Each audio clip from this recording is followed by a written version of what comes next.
वाले मुसीबत काल में रक्षा करेंगे। जय गुरुदेव। माया की अगम लखाएंगे। जय गुरुदेव। 84 नरकों से बचाएंगे। जय गुरुदेव। इसीलिए प्रेम से बोलो जय गुरुदेव। जय गुरुदेव। जय गुरुदेव। बाबा जी का कहना है शाकाहारी रहना है।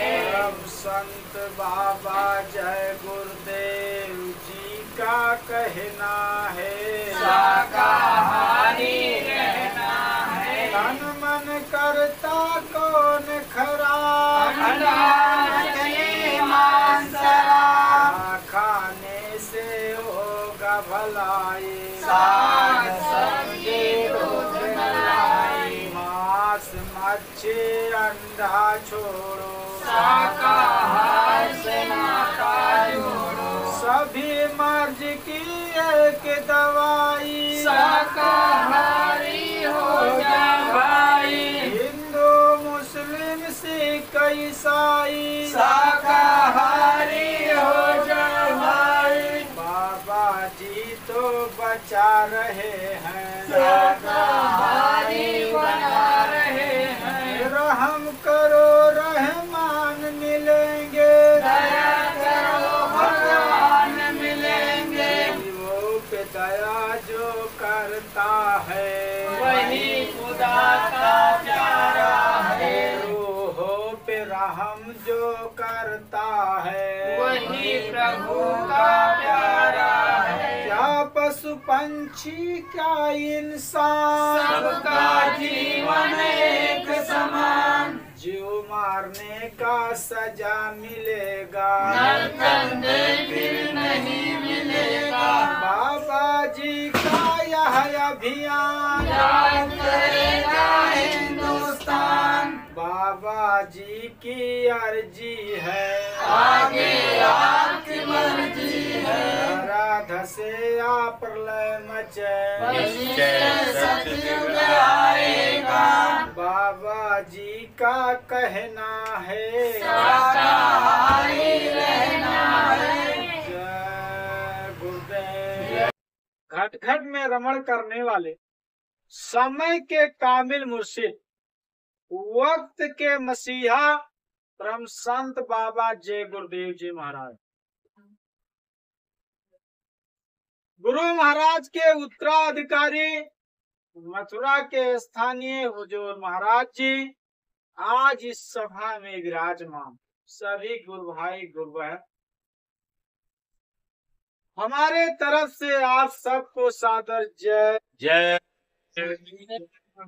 जय गुरुदेव।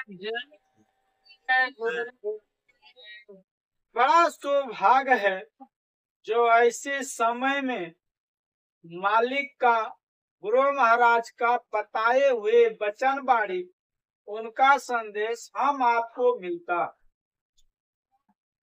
ये चीजें क्या है कि हमारी आपका पहला भक्ति, इसलिए वेदों में बताया गया प्रथम भक्ति संत का संग, यानी जो संत के शरण में ना आए गुरु ना किए तो समझो कि भक्ति से वो पीछे हैं। ये श्रेष्ठ नंबर 1 भक्ति यहाँ से स्टार्ट है। जब तक गुरु नहीं करेंगे तब तक भक्ति का कोई नाम नहीं है। गुरु मिल जाते हैं, महात्मा मिल जाते हैं जहाँ से भक्ति का शुरुआत होता है। तो इसलिए जिस स्थान पे आप लोग बैठे ये भक्ति का शुरुआत है, यानी जभी से आप लोग इस स्थान में गुरु महाराज के शरण में नाम दान लिए और भक्ति करने लगे, तब से आपका ये लिखा जाएगा कि अब आप भक्ति के जो है स्थान में आकर भगवान को पाने के लिए अपनी जीवात्मा कल्याण का व्यवस्था कर। ठीक इसी तरह से बाकी यह संसार में आप ये सोचो कि चैन मिल जाए तो चैन नहीं मिल सकता। सोने का चैन तो मिल सकता है क्योंकि पैसे से खरीद सकते हो, लेकिन जीव आत्मा और मन की चैन नहीं मिल सकता, क्योंकि रातों दिन उलझन, परेशानी, बीमारी, परेशानी यानी रोज रहे। ये शांति और उन्हें आनंद कैसे मिलता है? इसे भक्ति का रस मिलता है, आनंद रस। उसी का दिल, दिमाग और मन शांति होता है। बाकी जिन्हें नहीं मिलता है उनको शांति नहीं मिल सकता। किस लिए नहीं मिलता है? क्योंकि यहाँ का जितनी मर्यादा आप हम सोच रहे हैं कि हमारा सम्मान नहीं होता, हमारा कोई वचन नहीं मानता है। क्रोध दो जगह पे आता है। क्रोध दो स्थान से आता है कि एक तो आपके कहे हुए कार्य नहीं होता और दूसरा आपका वचन नहीं मानते, इसलिए दो स्थान से आपका क्रोध जागता। अब आपका जो ये लोभ है, लोभ जो है इस तरह से है कि आपका रात दिन उलझन माया से कि हमें जो है पैसा चाहिए। लोभ में आप हम ये नहीं सोचते हैं कि हमारी समय बर्बाद हो। इसलिए एक लाइन गोस्वामी जी ने लिखा, बड़े ध्यान से सुनना। जब तक कोई चौपाई महात्मा के अर्थ को नहीं समझोगे तब तक हम आपका सत्संग का रस नहीं मिलेगा।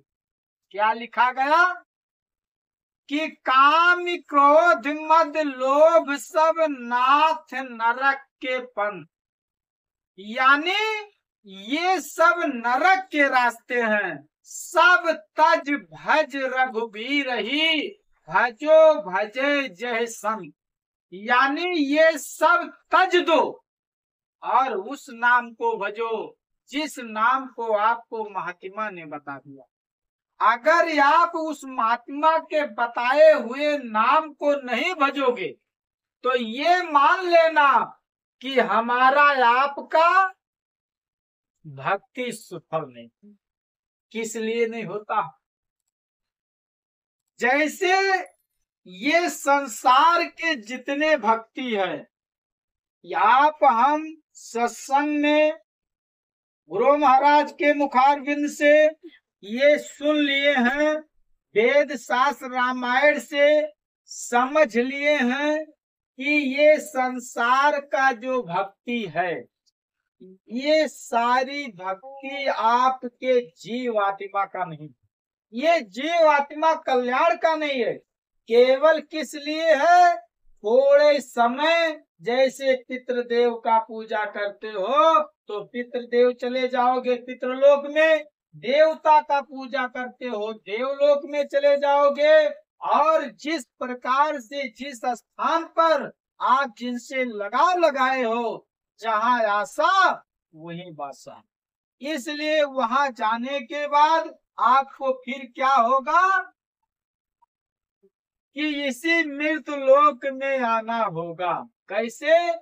कि पुण्य छीणे मृत्यु लोके, यानी पुण्य छीण हुआ आपको फिर मृत्यु लोक में आए।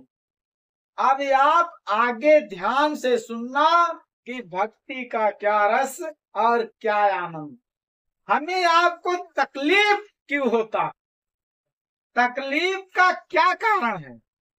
हम आप जब तक जीवित रहोगे तब तक हम आपको शांति का जगह नहीं है कि आपके सुख शांति मिल जाए, क्योंकि तकलीफ ही तकलीफ। किस लिए? कि महात्मा ने इस वचन बाणी को बड़े आराम से बहुत अच्छे से समझा दी कि बच्चा यहाँ रहते हुए आपकी परेशानियां नहीं जाएगी, और इसी परेशानी में रहकर आप अपनी भक्ति बनाओ। कैसे बनाओगे?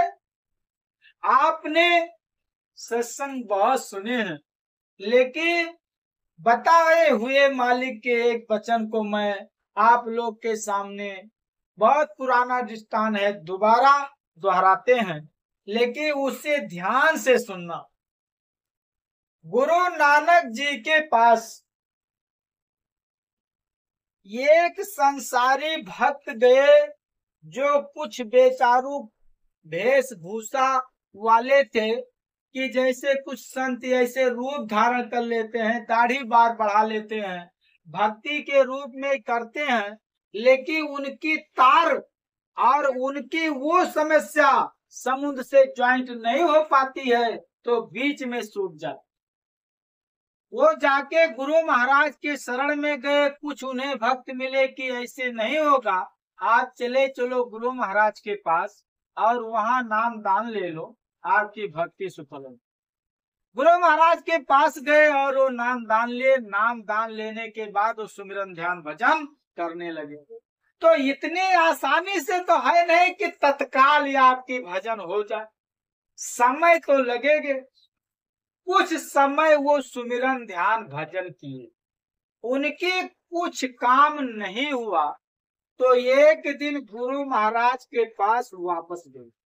कहा, गुरु महाराज, हमारा कुछ भजन नहीं बना और हमें कुछ मालूम नहीं पड़ा, अब इसके बारे में आप हमारे ऊपर दया कर दीजिए और कुछ बता दीजिए।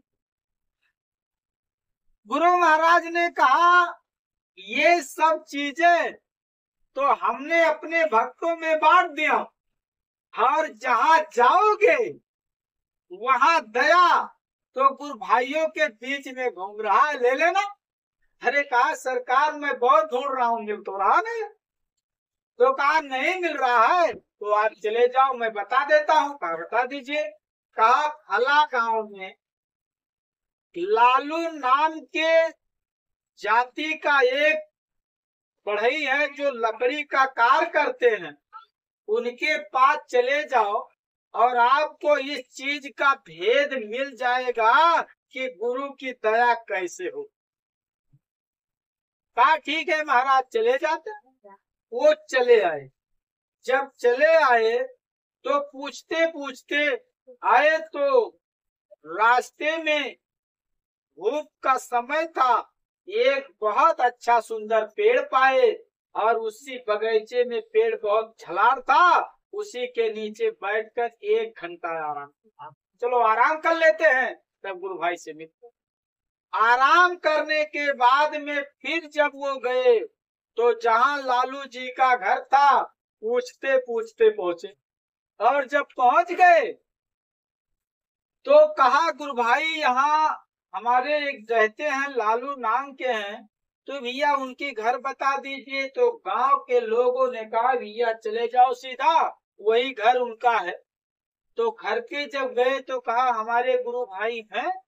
कहा, गुरु भाई जो है आगे बगीचे में कुछ कार्य कर रहे हैं, आप चले जाओ, वहां पे मिल जाएंगे।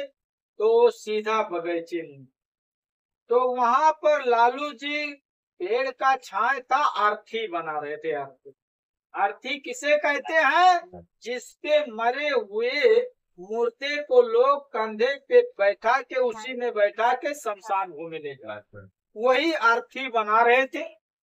जब अर्थी बना रहे थे तो जब ये गुरु भाई पहुंचे तो कहा, ये तो बहुत अजब लीला हो। हमने आया तो, लेकिन समय बड़का गड़बड़ है, अब किसी का तो मौत हुआ है तभी तो अर्थी बन रही। जय गुरुदेव बोले, और वो जय गुरुदेव बोले, कहा जाइए गुरु भाई बैठे। उनका जलपान की व्यवस्था करने लगे। अरे कहा, ये जलपान छोड़िए, ये क्या बना रहे हो? क्या ये मालिक की मौज? मालिक की मौज है, मालिक की मौज है जो अर्थी बना रहे हो। अरे कहा, ठीक रहो, आवाज मत करो, ये मालिक की मौज है, आप जलपान करें। तो कहा, जलपान तो कर रहे हूँ, लेकिन मतलब ये गांव में कोई का देहांत हुआ, शरीर छूटा है, कि कोई रिश्तेदारी में कैसे बना रहे हो? कहा, कुछ नहीं, सब गांव शांति है, ठीक ठाक है, और मैं जो कर रहा हूँ ये गुरु महाराज की मौज, और आप जल पी। अब वो जल पी लिए और वहां बैठे थे, तब तक घर से एक आदमी दौड़ते हुए गांव का बगल वाला गया और कहा लालू जी, कहा क्या हुआ? कहा आपका लड़का छत से गिरा, भी मर गया। लालू जी ने कहा अर्थी तैयार है, ले आइए। अर्थी तैयार है, ले आइए। अब उसके बाद में जो गुरभाई बगल बैठे थे और जो मिलने के लिए गए थे, दया मांगने के लिए गए थे, भेद निकालने के लिए गए थे, कहा गुरु भाई आपने क्या कहा? कहा मालिक की मौज। कहा लड़का आपका छत से अभी गिरा है, अर्थी पहले बना रहे थे। अगर ये काम जब आपको मालूम था तो लड़का को छत से पहले क्यों नहीं उतार लिए? कहा नहीं उतारेंगे। कहा क्यों? कहा ये मालिक की मौज। हाँ मालिक की मौज ऐसा है, इस प्रकार मालिक की मौज होता है। कहा हाँ मालिक की मौज। तो कहा हम माफी चाहते हैं, हम इस मौज में नहीं रहना चाहता, और हम जो है अपना रजिस्टर से नाम कटाता हूँ, और हम गुरु भक्ति नहीं कर पाएंगे, क्योंकि भैया ऐसे मौज में हम नहीं रहेंगे। तो लालू जी ने कहा आप कहाँ जाओगे जहाँ गुरु महाराज की मौज नहीं रहे? कहा हम छोड़ देंगे तो मौज कहाँ रहेगा? तो कहा अब आपके ऊपर मालिक की मौज सदा से है, जब से दान दिए हैं तभी से मौज आपके ऊपर मालिक का हो गया। मालिक की मौज ना होता तो हमारे पास मिलने नहीं आते। कहा क्या बात कर रहे हो? वो तो ठीक है, चलो मिलना तो बड़ी अच्छी बात है, तो प्रेम की बात है था, लेकिन लड़का छत से गिर के मर गया, ये मालिक की मौज है? कहा ये मालिक की मौज। कहा हम माफी चाहते हूँ, अब आज जो आगे अब दोबारा आपके पास नहीं आएंगे और न इस मौज में रहेंगे। कहा जाओ, ये आपकी इच्छा। अब चल दिए, 2 परख गए। तो कहा कि ये बताओ कि आए थे जब कल तो किसी पेड़ के नीचे बैठकर आराम 1 घंटा किए थे? कहा हाँ, क्योंकि धूप लग रहा था तो बिछा के गमछा थोड़ा आराम किया हूँ 1 घंटा।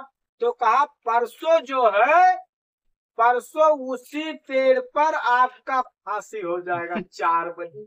अरे कहा ये कैसे? कहा ये मालिक की मौज। कहा हे भैया आप हमको जो है दया कर दीजिए, क्योंकि हम इस मौज में नहीं रहना चाहता हूँ, तो अब क्यों मौज हमारे ऊपर मालिक का? तो कहा फांसी पे चढ़ना है, ये मालिक की मौज। अब वो तो परेशान हो गए कि ये तो बड़ी दिक्कत की बात है। इतना तेजी से वो भागे और वो गुरु भाई को फिर नहीं ताके, और सीधा जितना ताकत और बल है उतने तेजी में दौड़ रहे हैं। किस लिए दौड़ रहे हैं?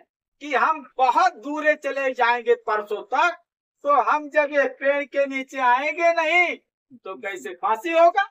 अब देखिए कितनी दिमाग दौड़ा लिए गुरु भाई, और भागते भागते ना खाना ना पीना ना कुछ ना कुछ, खाली भागते रहे। भागते भागते दिन बीत गया और रात हो गया। जब रात हो गया तो उनको दिशा भ्रम हो गया। दिशा भ्रम किसे कहते हैं?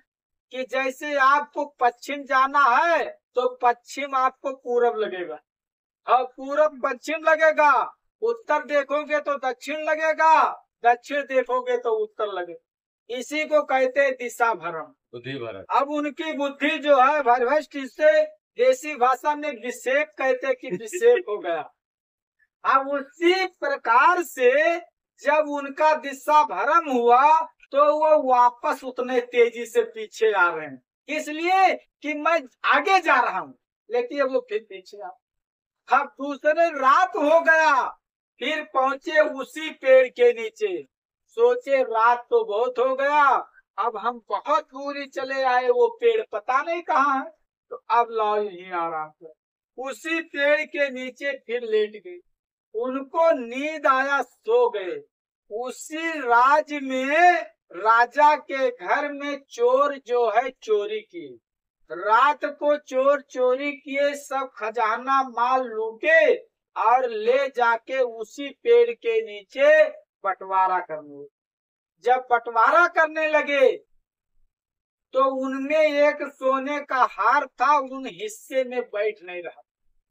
चोरों ने विचार किया कि ऐसा करो कि हम लोग चोरी तो बहुत करते लेकिन कभी दान नहीं करते हो, तो देखो बगल एक महात्मा सोए हैं और यही हार लाओ दान कर दो, क्योंकि आनंद हो जाएगा और हम लोग चोरी जो किए हैं तो हम लोग को फायदा हो जाएगा।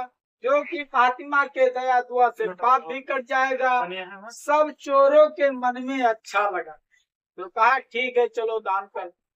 अब सोए हुए फातिमा के गले में सोने का हार डाल दिया और चोर वहां से चले गए। फातिमा थके थे तो रो दौड़े थे बेचारू नींद में माते हुए। अब वो दिन निकल आया तब तक सोते। अब जब वहां से राज दरबार में हल्ला हुआ कि राज दरबार में चोरी हुआ, राजा के पुलिस चौतरफा से ड्यूटी दिए और चारों ओर से छान मारने लगे। राजा ने कहा चोर को पकड़ कर लाओ कहीं से। अब जब लोग दौड़ा किए तो उसी बगीचे में पुलिस वाले आए। हार देखे बाबा के गले। कहा अब ये मैन चोर पकड़ गया। अब उनको जगाए। कहा रूप साधु का और रात को चोरी करते। अरे कहा भैया हम क्या चोरी किए। कहा ये सोने का हार कहाँ मिला आपको। अब हार देखे तो हाथ में कपो था नहीं। तो कहा अरे भैया ये सोने का हार हमें पता नहीं कैसे मिला। तो कहा वो अभी सब पता हो जाएगा। आपको जितना कलाकारी है सब पता हो जाएगा। अब उसके बाद में लोग 3-4 लाफा फटफटाहट मारना चालू किए। तो कहा रुको अब मत मारो, राजा से पूछ लो क्या दंड देना है। वापस गए राजा के पास। कहा सरकार वो चोर पकड़ा गया पेड़ के नीचे सोया है हार पहन कर। तो कहा फिर एक काम करो चोर को लाओ मत यहाँ तक, उसी पेड़ के ले जाके फांसी लटका दो 4 बजे। अब ये ऐलान जब हो गया फांसी लटकाने को तब वहां से पुलिस वालों आए। तो कहा राजा ने जाओ पहले मारो बल भर उसके बाद फांसी दो। हम आए जब मारना चालू किए तो कहा अरे भैया ये क्या है कौन सा गांव है कैसे हमको मार रहे हो। अरे कहा यही राजा का गांव है ये पेड़ देख लो। कहा ये बताओ यहाँ लालू जी रहते हैं कहाँ रहते हो आपके साथी हैं क्या। कहा साथी नहीं है भैया वो जो है हमारे गुरु भाई है। कहा इतने अच्छे आदमी का नाम ले रहे हो आपका गुरु भाई है उनको फंसाना चाहते हो। कहा फंसाना नहीं चाहता हूँ भैया लेकिन वो है। कहा ठीक है तो फिर क्या करना चाहते हो। जब आपको 1 घंटे का समय मिलेगा तब जो सोचना होगा सोच लेना। अब उनको जब फांसी की फंदा पे आने का 1 घंटा रह गया तब कहा अब क्या इच्छा है। तो कहा इच्छा अब कुछ नहीं है सारा इच्छा मरने का है। मालिक की मौत तो हो ही गई लेकिन आपके गांव में लालू नाम के जो रहते हैं उन्हें बुला दो केवल हम उनका दर्शन कर लें उसके बाद फांसी दो। चोरों ने कहा राजा का पुलिसों ने कहा ठीक है ठहरो बुलवाए। जब गए लालू के पास तो कहा ये बताओ कि आपके साथी सपाटी में चोर भी रहते हैं। तो कहा नहीं सरकार चोर तो नहीं रहते हैं। अरे कहा आपके साथ वाले को वो एक चोर को पकड़ा गया है फांसी लटकने वाला है आपको बुला रहा है। तो लालू जी तो जाने रहे। आ गए लालू जी। कहा जय गुरुदेव। कहा जय गुरुदेव भैया जय गुरुदेव। आ गए। कहा हाँ आ गए। कहा ये बताओ कि हम फांसी पे लटकने जाते हैं। तो कहा ये तो मालिक की मौज है। कहा मैं फांसी पे लटकने जाता वो मालिक की मौज है। कहा बिल्कुल मालिक की मौज। बात को अच्छी तरह से समझ लीजिए कि कुछ लोगों ने कहते हैं कि मान लो जो भगवान के भक्त होते हैं देवी देवता के भक्त होते हैं उन्हीं के ऊपर कष्ट होता लेकिन महात्मा के भक्त होते हैं तो क्या कष्ट नहीं। महात्मा अपने हिसाब से क्या करना चाहते हैं उस जीव को उसी तरह से कल्याण करना चाहते ऐसा नहीं। महात्मा दया के सागर होते हैं लेकिन अब आपका लेन देन कैसे भुगताना है ये गणित महात्मा था। अब आप सोच लीजिए कि उनका फांसी हो रहा है फिर कह रहे हैं कि मालिक की मौज। लालू जी ने कहा कि आप कुछ चिंता ना करो और आप हंसते हंसते फांसी पे लटक जाओ ये मालिक की मौज है। लेकिन क्या होता है जो घी होता है घी जब वो मथकर और निकाला जाता है तो मक्खन रहता लेकिन जब वो कढ़ाई में रख दिया जाता है नीचे से आग जलाया जाता है तो उसमें क्या होता है छन छन छन छन छन यानी उसकी आवाज आती। क्या चीज का? उसका जितने कच्चेपन है सब जल रहे हैं, और जब पूरा पिघल जाएगा और जब कच्चापन मर जाएगा तो अंजाद लो घी का छनछनाहट बंद हो जाए। उसी घी में आप पूरी बना के और ऐसे डाल दो तो क्या होगा? छन छन छन छन होगा, पलटी मार दो फिर छनछनाएगा, और जब उसकी पक जाएगी तो उसकी छनछनाहट खत्म हो। पका हुआ पूरी में छनछनाहट कभी नहीं आती। ठीक इसी तरह से समझिए कि लालू जी पके हैं लेकिन वो गुरु भाई पके नहीं है। वो तड़प रहे हैं कि हाय मालिक आज फांसी हो जाए। फिर भी लालू जी से कह रहे हैं भैया हमारी फांसी हो जाए और मालिक की मौज। कहा बिल्कुल मालिक की मौज। कहा आपका लड़का भी मर गया छत से, वो मालिक की। कहा मालिक की मौज। तो कहा भैया लेकिन हम मरना नहीं चाहते। क्या कहा? हम मरना नहीं चाहते, अभी हमारी उम्र था और ये ऐसा दया कर दो जिससे हम मरे ना। तो लालू जी ने कहा ये चीज तो गुरु महाराज को याद करो, जो मालिक की मौज होगा वो हो जाएगा। तो उसी में वो ध्यान लगाए गुरु महाराज कि हे गुरु महाराज हमारे ऊपर दया कर दीजिए, हम मरना नहीं चाहते हैं, क्योंकि इस पीड़ा से हम बहुत रहित हूँ और बहुत मार खा लिया मैं, आप दया कर दीजिए। तो ऐसे अंदर अंदर वो रोना चालू किया। जब रोना चालू किए तब तक ये पुलिस दौड़ते हुए आ गया। अरे कहा ये निर्दोष है, इसको फांसी पे मत चढ़ाओ। चोर गांव में पकड़ा गए। कहा चोर गांव में पकड़ा गए। कहा चोर गांव में पकड़ा गए और ये आदमी निर्दोष है, इसका कोई गलती नहीं है, इसे छोड़ दो। अब फांसी से उतार दिए। फांसी से जब उतार दिए तो मान लो फांसी नहीं चढ़ा लेकिन कितनी मार पड़ गया, शरीर इधर उधर तो हिल ही रहा। लोग कुछ चले गए। लालू जी के पास वो भक्त खड़े हुए तो कहा भैया मान लो फांसी से बच गए तो इस सारी दिया जो है टूट गई, सब हड्डी पसुड़ी, ये कौन सी मौज है? कहा ये तो मालिक की मौज। कहा कम से कम खोल कर बता दो कि मालिक की क्या मौज है। कहा ये मैं नहीं कह सकता, क्या मौज मालिक का है। अब आज जाके मालिक से स्वयं पूछ। अब उसके बाद उनको चैन नहीं पड़ रहा है। फिर कुछ टाइम उनको दर दवा करा दिए गुरु भाई, और उन्हें जब थोड़ा आनंद मिला तो फिर गुरु के शरण में चले। गुरु के पास गए तो गुरु के चरणों में गिर गए। गुरु महाराज ने पूछा क्या हुआ, आपको दया नहीं मिला? कहा सरकार दया मिल गया लेकिन पता नहीं चला कि दया कैसे मिला और दया क्या, दया किसे कहते हैं ये पता नहीं पाए। कहा क्यों? कहा जब हमने गया लालू जी के पास आप भेजे तो अर्थी बना रहे। हमने कहा गुरु भाई ये क्या है? कहा मालिक की मौज। तो गुरु महाराज आपकी ऐसी मौज होता जो अर्थी बनता है? कहा हाँ भाई अब जो बताए वो मौज। कहा उनका लड़का छत से गिरा और मर गया, ये भी? कहा ये भी हमारी मौज। कहा हम फांसी पे लटकने वाले थे और बहुत मार खाए हैं, ये बताइए। कहा ये भी मौज।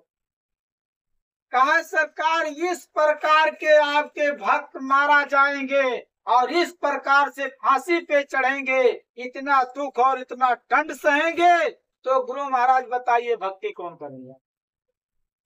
आप बहुत अच्छा क्वेश्चन आपने, बिल्कुल सही बात। अगर आप समझ लेंगे, आप अगर पूरी बात को समझ लेंगे तो बताओ हम लोग को तो आराम हो जाएगा कि आप ही समझा देंगे। कहा मालिक लेके बताइए। कहा ध्यान से सुनिए, जिस गुरु भाई के पास गए थे उनकी भक्ति पक चुका, छनछनाहट खत्म हो चुका, उनको अमृत रस मिल रहा है, अब उनकी ध्यान हो रहा है, उनकी भजन बन रहा है, उनकी तीसरी नेत्र खुल गया है, वो सब कुछ देख रहे हैं। आगे कहा आगे वो लड़का जो मर गया, तो कहा लड़का जो मर गया अगले जन्म में वो लड़का एक संसारिक था और वो जो बहू है वो हमारी भक्त की। दोनों का लेन देन बड़ा कठिन था, इसीलिए आज जो है वो, पहले भी वो भजन नहीं करने देता, अब उसके बाद इस जन्म में उसके साथ फिर पड़ गया। अब उसके जड़ से वो रोज बोल रही थी हमसे कि हे गुरु महाराज दया दृष्टि कर, भक्ति बन, इसलिए उसको अलग कर दिया और वो जीव गया कहीं नहीं, यहाँ कुत्ता बन के आ गया मेरे आश्रम। अब उसे छुट्टी मिल गया बहू को, अब वो बहू का भजन बन जाएगा और अब उसका कल्याण होगा। अब इसको थोड़ा टाइम 84 भुगा के फिर मानव जन्म पाके इसकी भक्ति बन। कहा गुरु महाराज हम इतना लात मुंह का खाए वो क्या, चलो ये ठीक है, और इतना मार खाए हम और फांसी पे लटकने वाले थे, हमारी क्या दशा। कहा पहले तो चोरों का सरदार था, चोरों का सरदार था और की जाने कितने लोग को मारा था।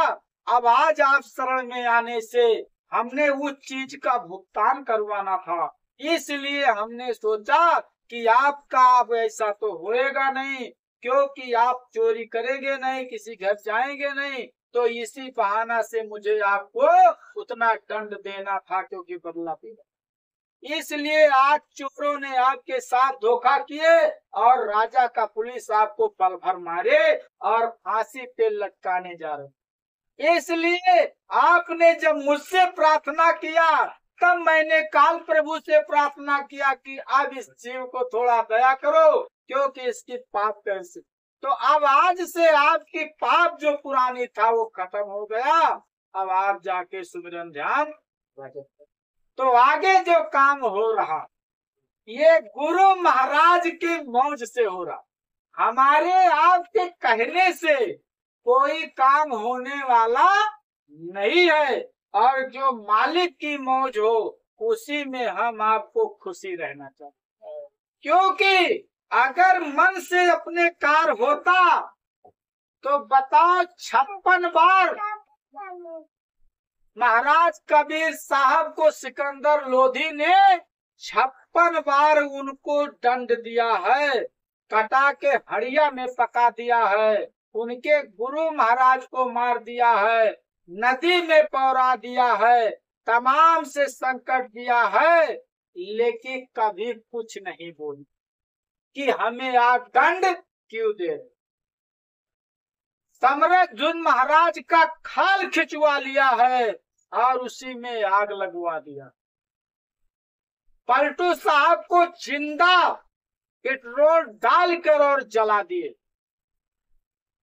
मीराबाई को जहर पिला दिए, गोस्वामी जी को जेल में डाल दिए, ईसा मसीह को सूली पे लटका दिए, मोहम्मद साहब को रहने नहीं दिए, जिनका तस्वीर लगा है परम संत बाबा जय गुरुदेव जी महाराज को 21 महीना सरकार ने जेल में डाली।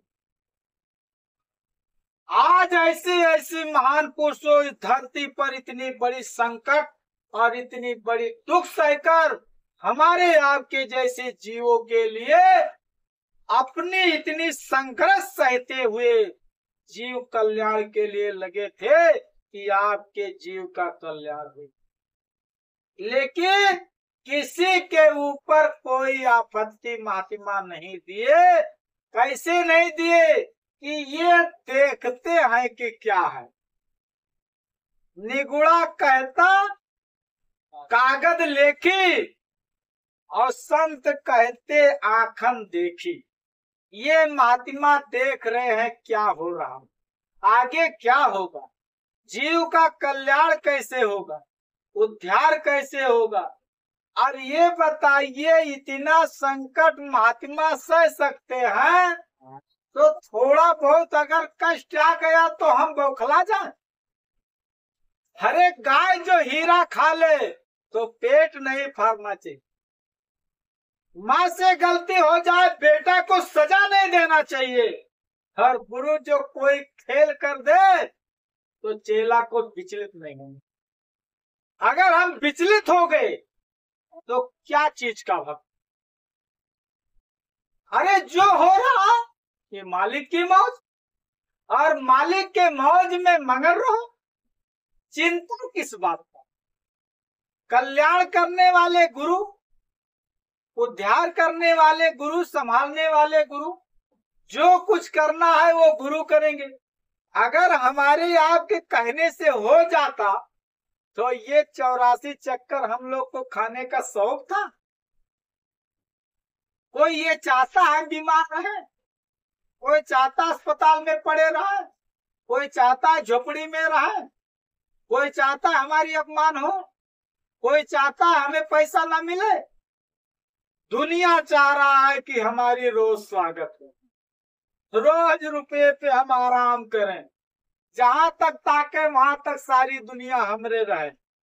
10 वाला 50 पर 100 घेरत है, 100 वाला 1000 हेरत है, 1000 वाले लाख हेरत हैं, लाख वाले करोड़ देखते हैं, करोड़ वाले अरब देखते हैं, अरब वाले खरब देखते हैं, खरब वाले नील देखते हैं, नील वाले पद्म देखते हैं, पद्म वाले महापद्म यानी शंख देखते हैं, और शंख वाले कहते हैं कुबेर भगवान का सारी खजाना हमारे है।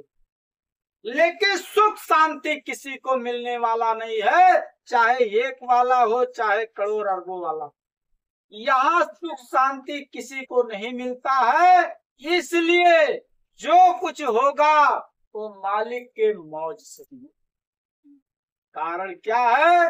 केवल शांति, शांति बनाकर मालिक के चरणों में अर्पण कर दो कि हे गुरु महाराज, जो कुछ हो आप। हमारे पास कुछ नहीं, मैं लाचार हूँ, फिर भी आपका एक जीव हूँ। हे परमात्मा, हमें दया दृष्टि करके हमारे जीव का कल्याण कर दो। यही हमारी आपसे प्रार्थना है, यही विनती है, यही हम दया का भीख मांगते। ऐसा अगर हम आप प्रार्थना करते रहेंगे तो कामयाबी हो जाएगा। लेकिन अगर किसी चीजों पर ये सोचेंगे कि जो मैं कहे वही हो, तो हम आप अपने मन को बहुत बढ़ा दें। होनहार हृदय बसे भूल जाए सब ज्ञान। जो होनहार है वो हृदय में है, लेकिन ज्ञान भूल जाता है, काम नहीं करता। हम आपको लाचार कर देता है समय, इसलिए हम आपको सारी चीजें छोड़कर गुरु के भरोसे पर सारा चीज उनके चरणों में अर्पण कर। जो कुछ हो वो मालिक की। और यहाँ संसार बड़ी आफत में है, तो अब आप लोग एक प्रार्थना दोहराएं, फिर उसके बाद बंद। जय गुरुदेव, जय गुरुदेव। अरे बड़ा बलशाली गुरु जी बचा लो यही काल से। बलशाली गुरु जी बचा लो यही काल से। बड़ा बलशाली गुरु जी बचा लो यही काल से।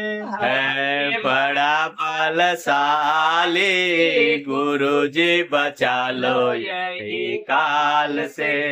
पाप कराता है आपसे हमसे लेता हिसाब। पाप करता है आपसे हमसे लेते हिसाब। मन बैरी को संग लगाया कर दिया मुझको तंग। मन बैरी को संग लगाया कर दिया मुझको तंग। मन की चाल है निराली गुरु जी बचा लो यही काल से। मन का चाल है विराली गुरु जी बचा लो यही काल से। बड़ा बलशाली गुरु जी बचा लो यही काल से। है बड़ा बलशाली, गुरु जी बचा लो यही काल से। अंत समय में हमें दिखावे पापों का तस्वीर। अंत समय में हमें दिखाए पापों का तस्वीर। रास्ता मेरा रोक दिया है, फूट गई तकदीर। रास्ता मेरा रोक दिया है, फूट गया तकदीर। रास्ता यहाँ है नरक का, गुरु जी बचा लो यही काल से। रास्ता यहाँ है नरक का, गुरु जी बचा लो यही काल से। है बड़ा बालशाली, गुरु जी बचा लो यही काल से। है बड़ा बलशाली, गुरु जी बचा लो यही काल से। दो लोहिया के रे फांसा में फंसे पूरा संसार। दो लोहिया के फांस से फंसे पूरा संसार। माया मोह का ममता भारी, कोई न उतरे पार। माया मोह का ममता भारी, कोई न उतरे पार। रोवे जीवे तुम्हारी, गुरु जी बचा लो यही काल से। रोए जीवन हमारी, गुरु जी बचा लो यही काल से। है बड़ा बालशाली, गुरु जी बचा लो यही काल से। है बड़ा बलशाली, गुरु जी बचा लो यही काल से। सतगुरु तुमसे करो मैं विनती, जोड़ो दोनों हाथ। सतगुरु तुमसे करूं मैं विनती, जोड़ू दोनों हाथ। काल जाल से हमें बचा लो, ले चलो अपने साथ। काल जाल से हमें बचा लो, ले चलो अपने साथ। आया शरण मैं तुम्हारी, गुरु जी बचा लो यही काल से। आया शरण मैं तुम्हारी, गुरु जी बचा लो यही काल से। है बड़ा बलशाली, गुरु जी बचा लो यही काल से। है बड़ा बलशाली, गुरु जी बचा लो यही काल से। है बड़ा बलशाली, गुरु जी बचा लो यही काल से। है बड़ा बलशाली, गुरु जी बचा लो यही काल से। जय गुरुदेव, जय गुरुदेव, जय गुरुदेव, जय गुरुदेव। जय गुरुदेव। नाम किसका? प्रभु का। प्रभु का पावन नाम। जय गुरुदेव, जय गुरुदेव। जय गुरुदेव। तो देखिए, बड़ा सौभाग्य है जो आप लोग का दर्शन दीदार मिला। अब मैं इसी बाड़ी के साथ में पाने बाड़ी को विराम देता हूँ। कहने सुनने में कोई गलती हुआ होगा तो आप लोग क्षमा करना, और बड़े प्रेम से एक बार बोलिए मालिक के नाम को। जय जय गुरुदेव। पंखा चला रहा हूँ।